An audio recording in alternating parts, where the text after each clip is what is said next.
This video is made possible by NordVPN. Start protecting your internet experience today with 77% off a 3-year plan by using the code Biographics at nordvpn.com/biographics. North Korea is a country shrouded in mystery. They do not allow their citizens to leave, and they cannot receive information from the outside world. The very few people who are allowed inside are under strict supervision. From the perspective of the United States and the rest of the West, we see Kim Jong-un as a communist leader who is threatening nuclear war and violating human rights. We also see him as someone who's had a hand in a number of assassinations of his enemies. For some people, that's all they need to know to form an opinion, and they imagine that he's an evil dictator on par with Adolf Hitler. But the truth about this man, it's far more complicated.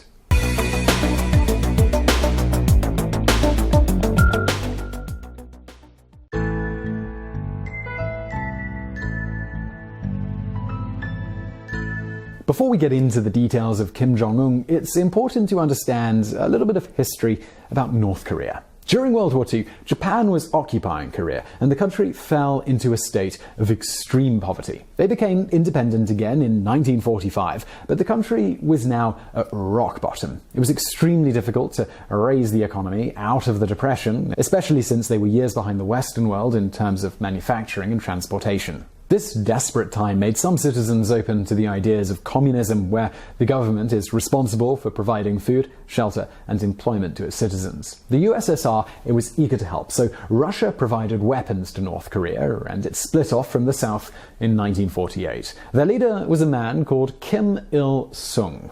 In the beginning, things were actually going quite well. Kim Il-sung kept his promises. He improved agriculture, and no one was hungry anymore. He brought industrialism to the country, which gave the citizens jobs. They built up the capital city of Pyongyang, and the country was progressing very quickly. For years, North Korea was actually ahead of South Korea in progress. People loved Kim Il-sung. In fact, they loved him so much they called him the supreme leader and began making up legends that he was a god with supernatural abilities. But in 1950, the Korean War began, and the USSR and China teamed up with North Korea in their attempt to take over the South. The United States fought on the side of democracy, and they helped South Korea win back their territory. American soldiers are still stationed at the border to this very day, even though the war was nearly 70 years ago. In the North Korean version of history, America attacked first, and they were just defending themselves. This triggered years of anti-American propaganda and a ban on all American-made products, and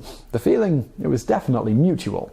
The United Nations created trade embargoes against North Korea and refused to work with any communist nation. After the collapse of the USSR in 1991, North Korea, it ran out of money and triggered a widespread famine where citizens were once again starving. People struggled to survive. This was no longer the utopia that Kim Il-sung had envisioned, and his son, Kim Jong-il, was doing very little to fix anything during his reign. If anything, he exploited his power to the fullest extent and did things that were truly evil, which only made North Korea's reputation even worse. Kim Jong-il had several children with multiple mistresses. At least 3 sons and 2 daughters are known to the public. Kim Jong-un was his 3rd son, born in 1983. Switzerland was one of the few neutral countries that were willing to work with North Korean diplomats. Therefore, Kim Jong-il sent his children to boarding school there. Ung was given the alias of Pak-ung. He got to experience a normal childhood living in an apartment with a family who worked at the Swiss embassy. He was given lessons on how to speak German, but he had to enter a class of students who were 2 years younger than him in order to catch up on the reading level. At first, he struggled, but he was eventually able to make good friends with the other children. His teachers say that he enjoyed playing Game Boy and that his favorite sport was basketball. He was an average student who enjoyed gym class far more than academic subjects. He wore different Nike tracksuits every single day to school. At home, he loved watching the NBA and American action movies. His mother was one of Kim Jong-il's mistresses, an opera singer named Ko Young-hee. She would fly back and forth from North Korea on a private jet in order to visit him, sometimes staying for several weeks at a time. He was able to visit several countries in Europe and Japan and spent most of his young life learning about the world outside of North Korea. When he was 17 years old, he was taking high school classes and preparing for graduation. One day, Pak-ung didn't come to class, and everyone assumed that he was out sick, but days turned into weeks, and he never came back. He was ordered to leave so suddenly that he never even got to say goodbye to his friends. he had begun taking college classes in North Korea. He was never allowed to tell anyone about the secrets of the outside world, since the entire nation was still living like it was frozen in some sort of time capsule from the 1960s. His older brother, Kim Jong-nam, was originally supposed to become the new leader of North Korea. The second son, Chul, is described as being very effeminate and not appropriate for a fierce leader. Un was third in line for secession, so growing up he never really expected to take on that responsibility. However, the eldest brother, Nam, he got himself into a lot of trouble. In 2001, Nam was caught using fake passports while trying to take his family to Tokyo Disneyland, and it got all over the news. His carelessness made members of the North Korean elite lose trust in his abilities. For the next 2 years, Nam would openly criticize the way his father was running the country. In 2003, he was exiled from North Korea, and 20-year-old Un was told that his older brother was gone. He would need to become the next supreme leader. When Kim Jong-il had his first stroke, Un was 25 years old. His advisors knew that it was time to begin teaching him how to become the new leader. However, when his father died in 2011, Un had only had about a year of political training at this point, but it was too late. At 26 years old, he became the dictator of North Korea. Once he was revealed to the nation as their new supreme leader, people were skeptical about his young age, but they also loved him right away. He was very friendly and mild-mannered, and he reminded a lot of people of his beloved grandfather, Kim Il-sung. The superstitious Korean people began a rumor that Un was actually a reincarnation of his grandfather who had come back from the dead in order to bring North Korea back to its former glory.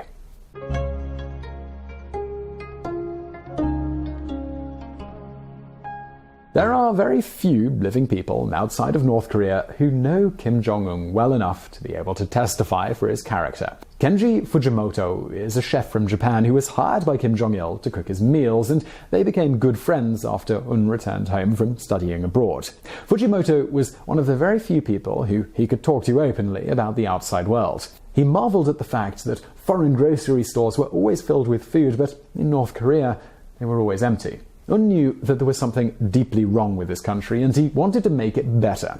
He confided in Fujimoto that when he became the new leader, he planned to model North Korea's economy after China, whose wealth boomed from their production and worldwide distribution. In 2012, when he gave his first speech as the new leader, Kim Jong-un declared that this would be a new North Korea, and all the struggles were behind them. When he came to power, children, they were still dying of malnutrition, and his first mission was to make sure that his people had enough to eat. He spoke about his immense respect for the loyalty of his people and how they deserved so much better. He said, "Our people should never have to tighten their belts again."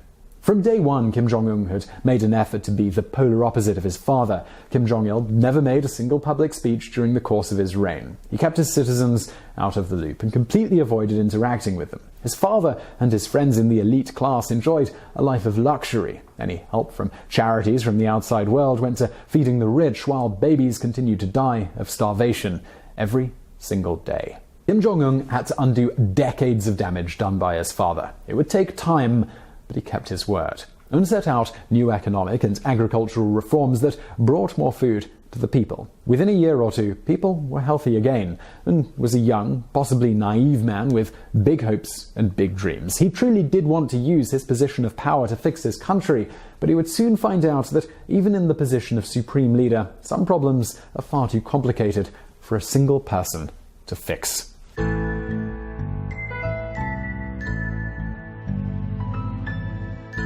Before Kim Jong-un came to power, generals were national heroes, and they were all a part of an elite class in North Korea. A lot of the power in government was with these military leaders. Many people don't realize that North Koreans call their country the DPRK, which stands for the Democratic People's Republic of Korea, but the People's Republic was clearly lacking the funding and power that it needed. One of Kim Jong-un's first executive decisions was to remove all of the power from the military and give some of it back to the people and their representatives. His uncle, Jang Song-thaek, was a decorated general, so this executive order stripped away much of his political power. Before Kim Jong-il died, there was some speculation that Jang Song-thaek would become the new leader of the country, since Un was still so young. For the first year of Ung's reign, Jang Son-fek offered his nephew some guidance in how to run the government, but it was clear that he was just trying to be a puppet master. This only lasted for about a year. In 2013, Kim Jong-un ordered the execution of his uncle. He was shot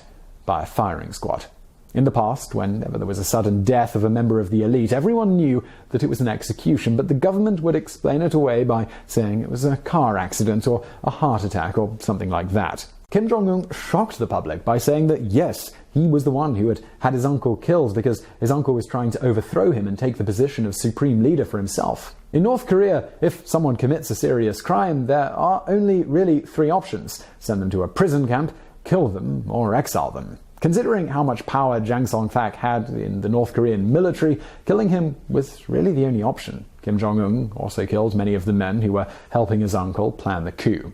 For the other military leaders running the government, Kim Jong-un forced them into retirement and replaced them with people that he knew he could trust. It was later revealed in the international press that his uncle was a pedophile, and he had an arrangement with Kim Jong-il when he was still alive. They targeted extremely young girls who would audition to be a part of some artistic role, only to become his playthings. He had these young girls bathe his naked body daily. Basically, while we're not trying to promote murder, killing Jang Son-fek with a firing squad was letting him off easy compared to what inmates would have done to him in the US prison system. However, the Western media latched onto this story, saying he went on a killing spree. This was also very shocking for North Korean citizens to hear because they are a culture that deeply respects their elders.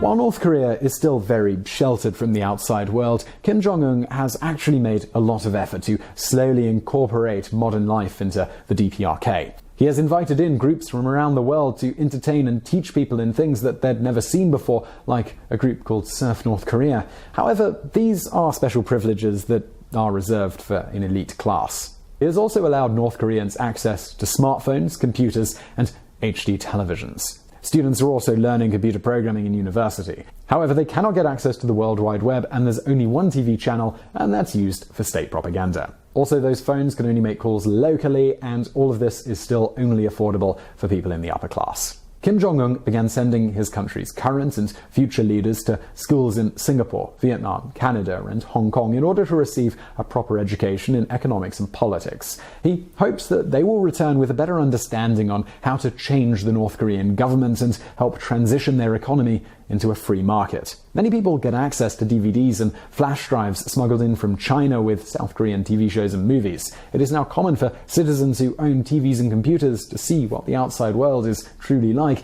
even though they are not allowed to leave. Ung made an unlikely friendship with the professional basketball player Dennis Rodman. In a 2018 interview with CNN, Rodman explained that he wanted to give Kim Jong-un a present for his birthday by flying over an American basketball team to North Korea.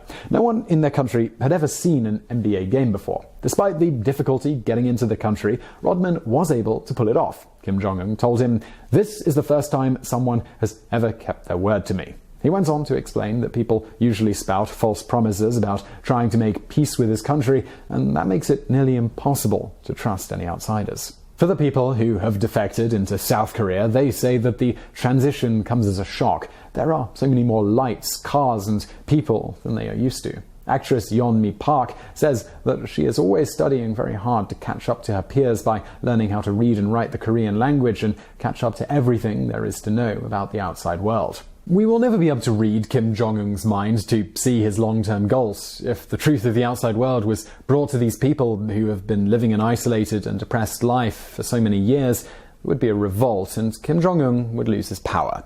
If he wants to open North Korea up to the rest of the world, it's not something that can be done overnight. Remember that these people are essentially stuck in a time capsule. At this point, exposing them to the outside world all at once would be incredibly overwhelming, and it may lead to bloodshed. We don't know if he is more concerned with keeping people oppressed to maintain his power, or if he knows that the process of globalization in North Korea will take time. All we can do is speculate.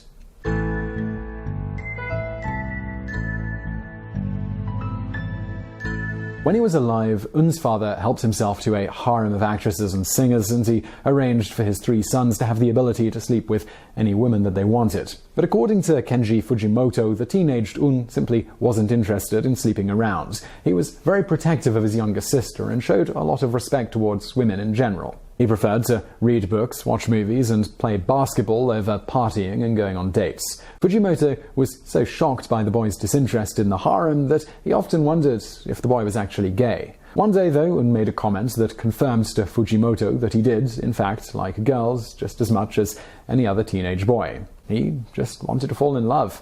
Kim Jong-un is married to a woman named Ri Sol-ju. She was a singer in her younger years, but after marrying Kim Jong-un, she began pursuing a college degree in science and completed a PhD. The details about their relationship were kept secret, and their marriage was only announced in 2012 after he became the new leader of North Korea. However, some say that they had already been married for years before then. As First Lady, Ri Sol-ju enjoys organizing events for her husband, and she is often seen accompanying him in public. While this seems totally normal to the outside world, Kim Jong-un is actually the first North Korean leader who allowed his wife to be seen in public. He also brings along his sister, aunt, and one of his father's former consorts with him to events because they are part of his inner circle of advisors. While we may never know the intimate details of his marriage, their body language shows that they are very loving with one another.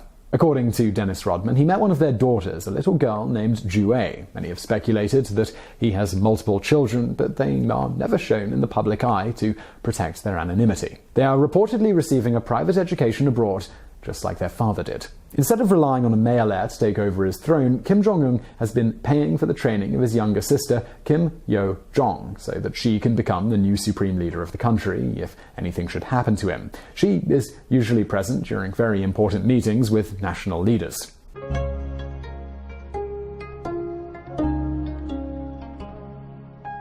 While he is better than his father in just about every way, Kim Jong-un is far from being the perfect leader. North Korean citizens are still not allowed to come and go from the country as they please.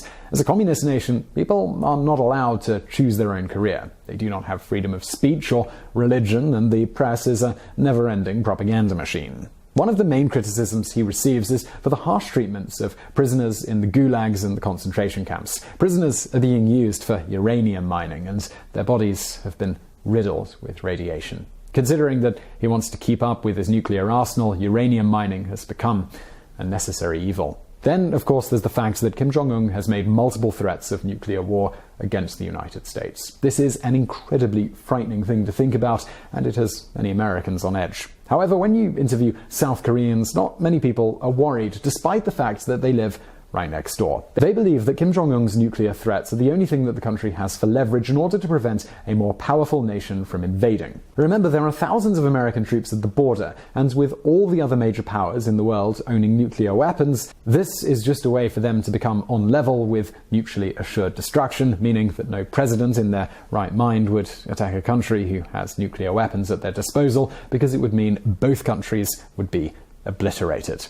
Even though military training is a requirement for every citizen in North Korea, Kim Jong-un never received any. But the North Korean propaganda machine has built up this myth that he was sent away to receive some of the best military training in the world, so he runs military drills to keep up this illusion. He was given the equivalent ranking of a 3-star general. None of the young soldiers have ever been to war, and the military leaders from the Korean War, they're all gone. Further, North Korea has outdated weapons that were given to them by the Soviet Union decades ago, and while they are dangerous, there is no way they could ever win a war if they took on South Korea. A man named Robert Carlin is a CIA negotiator with North Korea, and he summed up the grand show of nuclear power perfectly. One thing every North Korean leader has understood, and Kim Jong-un does too, is that if they lower their guard, they will be treated by the major powers as the used furniture of history. They will simply be discarded, walked over, ignored. Otherwise, why pay any attention to them? So they have to make sure people care about them. In 2018, Kim Jong-un met with the president of South Korea, Moon Jae-in, and the president of the United States, Donald Trump, in order to bring their countries to a place of peace where progress can soon be made. We can only hope that there will be a solution to this incredibly complicated situation without ever going to war. So Kim Jong-un, North Korea, scary stuff. And you know what else is scary? hackers, and not just of the governmental variety. I might sort of be joking here, chances are your data isn't really interesting to North Korea, but hey, every day we hear about in the news how there's some sort of latest hack or data breach of some variety. Not good, and governmental surveillance is certainly something that goes on. But good news, you can protect yourself with a VPN, and that's where NordVPN comes in. Ever been sitting in a cafe with some open Wi-Fi network and wanted to check your internet banking? Well, don't even think about it without NordVPN. Or let's say you were a foreign person living in an oppressive dictatorship with very restricted internet and you wanted to watch a fun YouTube video like this one. Very meta, I know. Well, NordVPN will sort you out there too. Or maybe more likely you just want to watch your local content from your own country while abroad. Well, NordVPN can also do that. NordVPN is also super fast, so watching video is a breeze, no lag whatsoever. So if you ever used VPNs and thought they were slow, well, that's certainly not the case with Nord. You can also use it on all your devices very, very easily: Android, Chrome, Windows, Linux, and on 6 different devices at the same time, all with one account, so that makes it incredibly affordable. Also, there are no logs kept, unlike some companies based in the EU or the United States. NordVPN, based in Panama. They don't keep logs at all. It's kind of like the opposite of North Korea. Great for your privacy. Indeed, they are the only VPN to get a perfect score from PC Mag. NordVPN is offering my viewers 77% off 3-year plans. Just go to nordvpn.com/biographics or click the link in the description to sign up and start protecting yourself today. That's nordvpn.com/biographics, BIOGRAPHICS, and use the code biographics at checkout to get started today. So I really hope you enjoyed that video. As always, please do hit that thumbs up button and don't forget to subscribe, and I will see you in the next one.